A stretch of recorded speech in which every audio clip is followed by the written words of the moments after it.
Hello friends, मैं हूं आपका दोस्त राजत और आज हम बात करेंगे बिल्कुल एक ही डिफरेंट टॉपिक के बारे में। ये टॉपिक थोड़ा डिफरेंट भी है और इम्पॉर्टेंट भी है, क्योंकि अगर आप लोग सभी किचन गार्डन बनाते हैं और अपनी घर की खुद की फ्रेश ऑर्गेनिक सब्जियां लेना चाहते हैं, तो उसमें एक बहुत ही ज़रूरी बात यह है कि आप उसमें किसी भी तरह का केमिकल फर्टिलाइजर्स या केमिकल पेस्टिसाइड्स या इंसेक्टिसाइड्स का इस्तेमाल नहीं करेंगे। केमिकल फर्टिलाइज़र के लिए जो ऑर्गेनिक फर्टिलाइजर्स का इस्तेमाल होता है उसकी जगह में, उसका मेरा एक वीडियो अलग से बना हुआ है, वो आप मेरा वीडियो देख सकते हैं। मैं उसको लिंक में डिस्क्रिप्शन में आपको मेंशन कर दूंगा। लेकिन आज के टॉपिक पे हम बात करेंगे खास तौर पे पेस्टिसाइड्स या इंसेक्टिसाइड्स के बारे में।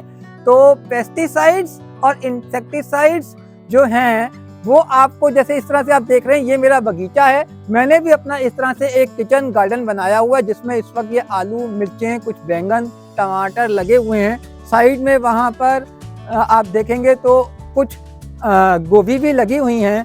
तो कहने का ये मतलब है कि इन जितने भी सब्जियां या फल जो हम खुद खाते हैं, उसमें किसी भी तरह का पेस्टिसाइड्स का या इंसेक्टिसाइड्स का, केमिकल पेस्टिसाइड्स और इंसेक्टिसाइड्स का इस्तेमाल नहीं करना चाहिए। आपने मीडिया में कई बार खबरें आती हैं, आपने देखा होगा, सुना होगा कि ये पेस्टिसाइड्स जो बाज़ार में मिलते हैं केमिकल वाले, वो इतने घातक या इतने खतरनाक होते हैं कि वो आपको हॉस्पिटलाइजेशन तक की नौबत दे सकते हैं। तो मेरी आपसे राय है और रिक्वेस्ट भी है कि या तो अगर आपने केमिकल इस तरह से फर्टिलाइज़र यूज़ करने हैं, फिर तो कोई फ़ायदा ही नहीं है, आप बाज़ार की सब्जियां खा लें, वही ज़्यादा अच्छा है। लेकिन अगर आप अपने घर में एक खुद का किचन गार्डन बनाए हैं और आप खुद के अपने फल सब्जियां लेना चाहते हैं, तो आज मैं आपको बताऊंगा 5 ऐसे होममेड पेस्टिसाइड्स जिनका आप घर में बहुत आसानी से बना सकते हैं और इनका भी फ़ायदा उतना ही है जिस पेस्टिसाइड्स का होता है। तो चलते हैं इस वीडियो में बात करते हैं 5 ऐसे होममेड पेस्टिसाइड्स जो हैं आपको आपके सामने बनाकर और इस्तेमाल करके दिखाऊंगा। Welcome to my channel audio and my garden. शुरुआत करते हैं सबसे पहले इंस्टेंट ऑर्गेनिक पेस्टिसाइड से, जिसमें मैंने लिया है, ये करीबन मेरे पास करीबन 250 या 300 ml का पानी का ये स्प्रे बॉटल है और इसमें मैं डालने वाला हूँ सिर्फ एक ये वाइट पाउडर, जिसको बोलते हैं, हमारे सभी के किचन में ये होगा, इसको बोलते हैं बेकिंग सोडा। तो आपने ये कितना डालना है, ये बेकिंग सोडा, ये मैं आपको बताता हूँ। आपने लेना है करीबन थोड़ा सा, आपने 1 पिंच ऑफ सॉल्ट जितना, यानी कि टीस्पून से भी कम, ये आपने बेकिंग सोडा इसमें डालना है। और बेकिंग सोडा के साथ में आप थोड़ा सा लिक्विड डिशवॉशर भी डाल देंगे तो बेटर है। तो उसके लिए मैं इस्तेमाल कर रहा हूँ ये जो मेरे घर में थोड़ा सा लिक्विड डिशवॉशर है। 1 बूंद आपने डालना है करीबन। अगर आप ये 1 लीटर पानी में घोल रहे हैं तो मैं कहूँगा आधा चम्मच आपने बेकिंग सोडा डालना है और आपने 2 या 3 ड्रॉप डालनी है लिक्विड डिशवॉशर की, और आपने इसको इस तरह से मिक्स कर देना है इसी बॉटल के अंदर। और आपका ये सबसे पहला पेस्टिसाइड जो बहुत ही इफेक्टिव है, वो आप इसको यूज़ कर सकते हैं। मेरी राय ये है कि आप इसको ल्यूकॉर्म वाटर में बनाएं। इस वक्त ठंड का मौसम है तो ये आसानी से ठंडे पानी में घुलेगा नहीं, लेकिन इसीलिए थोड़ा सा ल्यूकॉर्म वाटर लेंगे तो इसको मिक्स करना आसान है। और इस तरह से आप अपने सभी पौधों पे या सब्जियों के ऊपर आप इसका रेगुलर स्प्रे कर सकते हैं। अगर कीड़े हों चाहे ना हों, अगर आप इसका स्प्रे दिन में रोज़ सुबह शाम करेंगे तो भी आपके किसी भी फल या सब्जी में कीड़ा नहीं लगेगा।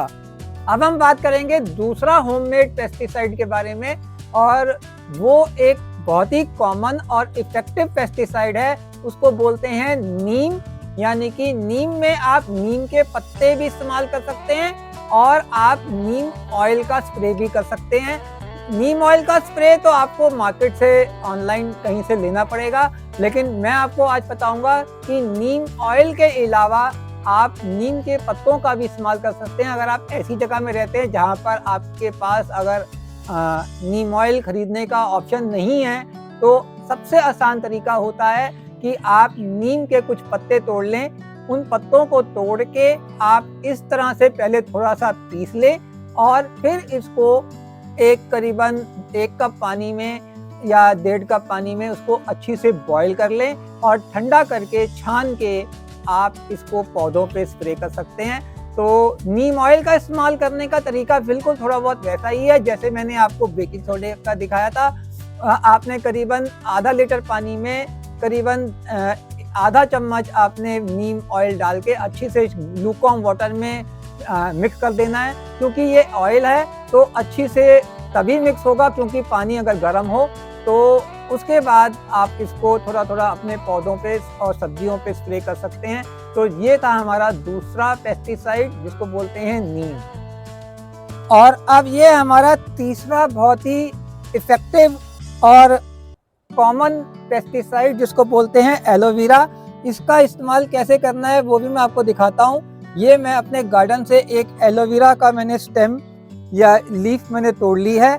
हमने इसको पहले बहुत ही अच्छी से पत्तों के समेत इसको छोटे छोटे पीसेस में चॉप कर लेना है और फिर उसके बाद हमने इसको पीसना है एक छोटी सी मसालादानी में और फिर हमने इसको पानी में बॉईल कर लेंगे और ठंडा करके हम इसको बॉटल स्प्रे में डाल लेंगे। तो एलोवेरा का जो स्प्रे होता है वो थोड़ा सा कंसंट्रेटेड होता है, तो आपने अगर आपको लगे बहुत ही ज़्यादा गाढ़ा है तो आप उसमें अपने ज़रूरत के हिसाब से थोड़ा पानी इस्तेमाल कर सकते हैं। लेकिन क्योंकि ये सभी जितने भी मैं अभी तरीके बता रहा हूँ ये सारे नेचुरल हैं और ऑर्गेनिक हैं, तो थोड़ा ज़्यादा भी डल जाएगा तो कोई पौधों को नुकसान नहीं होने वाला। और चूँकि ये सभी नेचुरल हैं तो हमें तो इनसे कोई खतरा हो ही नहीं सकता। इसी तरह से जो चौथा मैं आपको होममेड पेस्टिसाइड बताने वाला हूँ वो उसका इंग्रेडिएंट आपको आपकी रसोई की मसालादानी से ही मिल जाएगा। वो है एक तरह से उसमें हमने यूज़ करना है हल्दी और दालचीनी का पाउडर। तो दालचीनी अगर आपके पास पिसी हुई नहीं है तो पहले आपको उसको मिक्सी में ग्राइंड करके पीसनी होगी और फिर उसके बाद आपने करीबन आप ये देख लीजिए 1 चम्मच दालचीनी का पाउडर और 1 चम्मच हल्दी, उसको आपने आधा लीटर पानी में अच्छी से गुनगुने पानी में घोल लेना है और उसके बाद आप उसको थोड़ा सा छान लें, क्योंकि ये दोनों ही चीज़ें बिल्कुल सॉल्युबल तो होती नहीं है पानी में, तो आप थोड़ा सा इसको छान लें। हल्दी तो शायद डिज़ोल्व हो जाएगी और उसके बाद आप इसको पौधों में स्प्रे की तरह इस्तेमाल कर सकते हैं। और ये जितने भी मैं आपको पेस्टिसाइड, ये जो पेस्टिसाइड मैं आपको होममेड बता रहा हूँ, ये अगर आपको लगता है कि मिट्टी में भी अगर आपको कहीं थोड़े कीड़े नज़र आते हैं तो इनका इस्तेमाल आप स्प्रे में भी कर सकते हैं, पत्तों के ऊपर भी डाल सकते हैं और आप इसको मिट्टी में भी डाल सकते हैं। यानी कि आपने अगर आज स्प्रे किया है तो मेरी राय ये है कि जो बच जाता है वो आप थोड़ा थोड़ा सभी मिट्टी में भी डाल देंगे तो भी उसका कोई नुकसान नहीं है, क्योंकि पड़े रहेगा तो शायद थोड़ा सा उसका इफेक्ट कम हो जाता है टाइम के साथ। जब भी आपने यूज़ करना है, स्प्रे करना है, आप इंस्टेंट बनाएं, उतना ही बनाएं जितना चाहिए है और बाकी का जो बच जाए वो आप मिट्टी में डाल सकते हैं। अब मैं आपको बताने जा रहा हूँ आखिरी और 5वां होममेड पेस्टिसाइड जिसका मैं इंग्रेडिएंट सबसे पहले बताऊंगा। हम इस्तेमाल करेंगे करीबन बराबर रेशियो में लेंगे एक आधा प्याज, खिला हुआ आधा प्याज, करीबन जितना हमने प्याज लिया है उतना ही हम लेंगे लहसुन और इसके अलावा तीसरा हम लेंगे अदरक। और इन तीनों चीज़ों को हमने बिल्कुल बारीक काटना है और जिस तरह से हम चाय बनाने के लिए पहले एक मसालादानी में हम कूट लेते हैं और फिर उसी तरह से हमने उसकी बिल्कुल चटनी की तरह उसको मैश करके पीस लेना है और फिर इसमें हम डालेंगे थोड़ा सा, करीबन मैं कह सकता हूँ 1 पीस जो होता है छोटा सा टुकड़ा गुड़ का। गुड़ जो है वो मैं बताता हूँ, इन चीज़ों को अच्छी से पहले मिक्स कर लें। और गुड़ का फ़ायदा ये है कि ये जो भी हम मिश्रण बना रहे हैं उसको एक तरह से डीकम्पोज करने का काम करता है। आपने देखा होगा जब मैंने वर्मी कंपोज भी होममेड अपनी बनाई थी तो मैंने उसमें गुड़ और लस्सी का पानी का इस्तेमाल किया था ताकि जो डीकम्पोजिशन प्रोसेस है वो जल्दी से तेज होने लगे। लेकिन इसमें हम ये गलती बिल्कुल नहीं करनी है। हमने इसमें किसी भी तरह का पानी और दही का इस्तेमाल नहीं करना है, क्योंकि अगर आप ऐसा करेंगे तो आपके इस जो भी इंग्रेडिएंट आप बना रहे हैं उसमें बहुत जल्दी फंगस लग जाती है और उसका फिर ना तो फायदा होगा, उल्टा पौधों को आप स्प्रे करेंगे तो उससे फंगस भी लगने का खतरा हो सकता है। तो एंड में आपने ये चीज़ का ध्यान रखना है कि ये जो 5वां मैं आपको आखिरी होममेड पेस्टिसाइड बता रहा हूँ, ये इफ़ेक्टिव तभी है अगर आप इसमें पानी का इस्तेमाल बिल्कुल नहीं करेंगे। आपने जब बनाना है तब इसकी सिर्फ पेस्ट बनानी है और इसको सूखने रख देना है, और आपने इसमें पानी तभी मिलाना है जब आपने इसको इस्तेमाल करना है। और इस्तेमाल करने के लिए आपने जो भी आपका इंग्रेडिएंट बनता है सूखने के बाद, करीबन वो 1 चम्मच पाउडर आप ले लें, 1 लीटर पानी में अच्छी से शेक करके छान लें और फिर आप उसका स्प्रे करें। यानी कि पानी में तभी मिक्स करना है जब आपने इसको इस्तेमाल करना है। तो यही थे हमारे 5 होममेड पेस्टिसाइड्स, और उम्मीद है आपको ये पेस्टिसाइड्स का इस्तेमाल आप करेंगे तो आपका जितना भी बगीचा है उसके जितने भी फल हैं, फलों में और सब्जियों में कीड़ा बहुत आसानी से लगता है, और आप मानिएगा नहीं, अगर आप इनका इस्तेमाल करेंगे तो आप मुझे कमेंट करके बताना, इनमें कभी भी एक बार भी कभी कीड़ा नहीं लगेगा। थैंक यू वेरी मच, और होप करते हैं आपको ये वीडियो बहुत काम आएगा और इसी तरह के अगले वीडियोस आपको मेरे मिलते रहें। तो आप मेरे चैनल को अब सब्सक्राइब कर सकते हैं। Thank you very much and happy gardening.